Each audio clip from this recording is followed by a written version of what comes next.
Today came the console release for Outlast Trials, and now technically it is an official release for the game as 1.0 hits the shelves. And with it, Red Barrels has now put out another trial. This time around, the Toy Factory, as our favourite television host Mother Gooseberry gets her third trial. I would like to give a quick disclaimer for anybody watching the video. This trial and much of Outlast has some pretty intense topics and scenes, so just keep that in mind. But I will be selective on what I show because of YouTube. Once you've managed to work up the courage, you re-enter the train with your fellow reagents, ready for the next adventure. Easterman calls us the Revelator.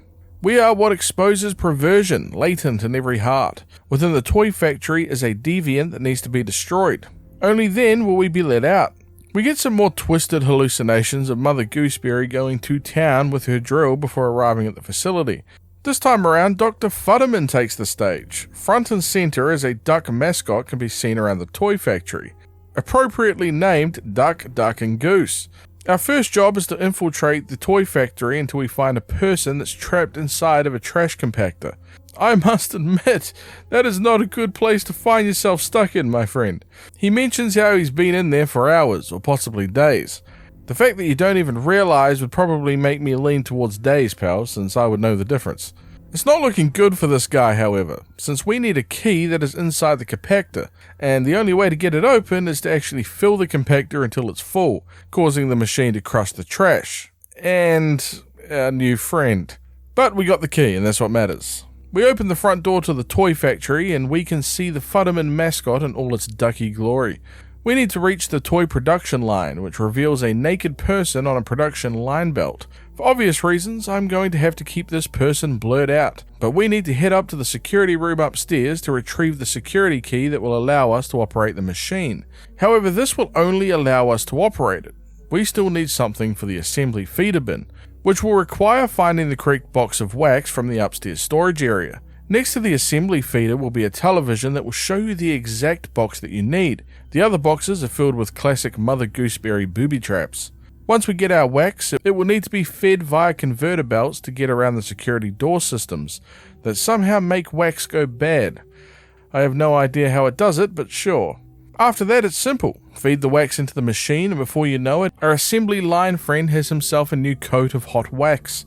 Trust me, it is as terrible looking as you could probably imagine. This is, however, the first of a 4-step process. Head back up and the next 2 keys and boxes that contain metal scrap pieces and lubricant. While doing all of this, Mother Gooseberry will remind you just why she is the creepiest damn villain in the game.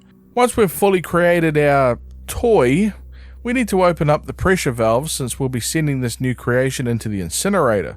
Again, I don't really understand why we need to go through the hassle of production, since we just burn them anyway, but hey, I really like the level design.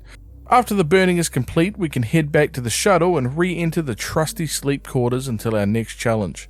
The next objective is to head back into the Toy Factory, with the intention of destroying toys of the pervasive nature, using the conveyor belts once again to get the boxes to the trash compactor.